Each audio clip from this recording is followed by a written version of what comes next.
না। আসেন আমি আপনাদেরকে কিছু নমুনা আপনাদের সামনে পেশ করব। যেহেতু সাহাবায়ে কেরাম নবীকে কেমন মহব্বত করতেন, বিষয়টা সেরকম যে সাহাবীরা নবীকে কেমন মহব্বত করতেন। তো সাহাবীরা নবীকে কেমন মহব্বত করতেন অদ্দূর পর্যন্ত আলোচনা করলেই আলোচনা কমপ্লিট না, কারণ সাহাবায়ে কেরাম নবীকে মহব্বত করে উম্মতের সামনে নমুনা পেশ করে গিয়েছেন যে নবীকে এমনি মহব্বত করতে হয়। কথা বলেন ঠিক কিনা? মহব্বত এইভাবে করতে হয়, এটা দেখায় দিয়ে গেছেন সাহাবায়ে কেরাম রিদওয়ানুল্লাহি তাআলা আলাইহিম আজমাইন। সাহাবীরা নবীকে মহব্বত করেছেন, আমাদের মহব্বত করা লাগবে না?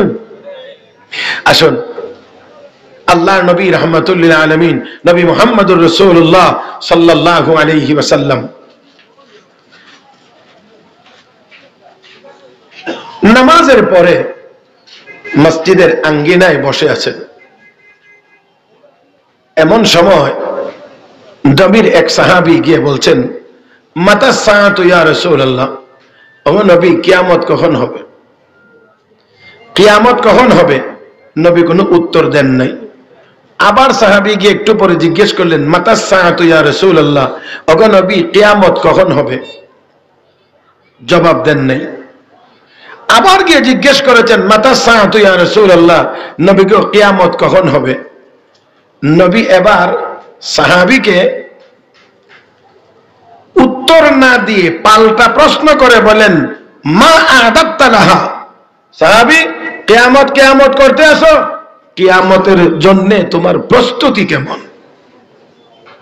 সাহাবী একটু হঠাৎ করে নবী জিজ্ঞাসা, কিয়ামত কিয়ামত করতে আসো, কিয়ামতের জন্য তোমার প্রস্তুতি কি? সাহাবী একটু থমকে গেছে।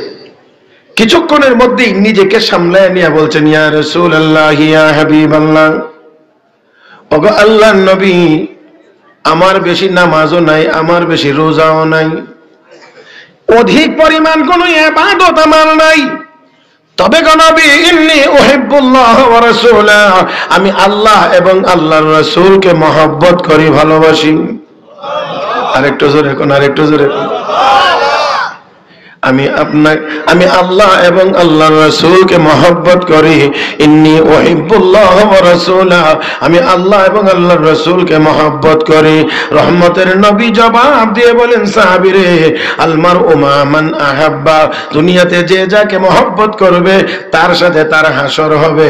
আল্লাহু আকবার কোন, আরেকটু জোরে কোন। যার সাথে যার মহব্বত তার সাথে তার কিয়ামত, যার সাথে যার মহব্বত তার সাথে তার কিয়ামত। তাহলে এখন আপনাকে আমাকে সিদ্ধান্ত নিতে হবে, আমার আপনার মহব্বত কার সাথে হবে?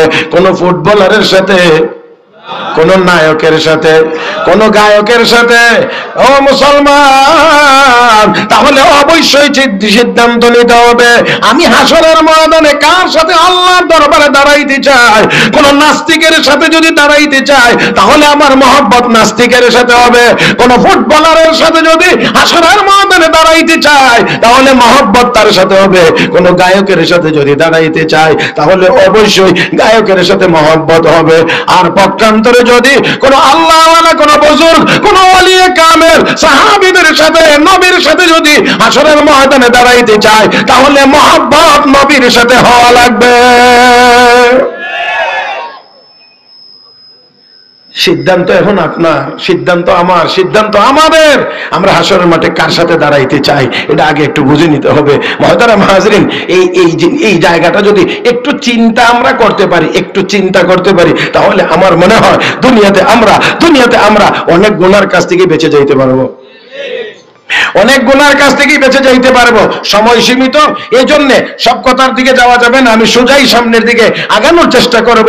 তো নবীর মহব্বত, আল্লাহর মহব্বত যদি হৃদয়ে পরিপূর্ণ থাকে তাহলে রাসূল বলেন, আল মারউ মা মান আহাব্বা, অন্য riwayate আছে ওয়া আনতা মা মান আহবাবতা, সাহাবী যে যাকে মহব্বত করে তার সাথে তার হাসর হবে। আর তুমি যেহেতু আমাকে মহব্বত করো, এই জন্য তোমার হাসর আমি বিশ্ব নবীর সাথে হবে। আল্লাহ।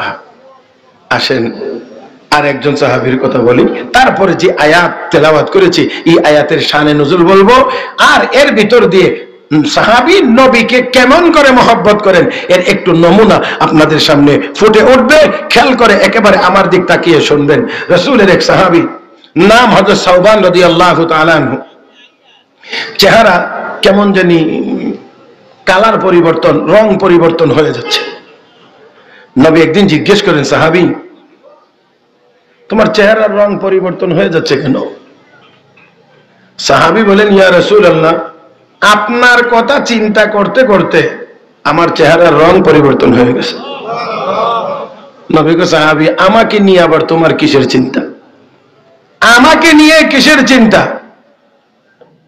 ইয়া রাসূলুল্লাহ, দুনিয়ার জীবনে আপনাকে যদি একটু দেখবার মনে চায় তাহলে দেখতে পারি, যদি মনে চায় আপনার সাথে একটু কথা বলার তাহলে একটু কথাও বলতে পারি, যদি মনে চায় আপনার সান্নিধ্যে আপনার সোহবতে এসে একটু সময় কাটাবো তাহলে এটাও পারি।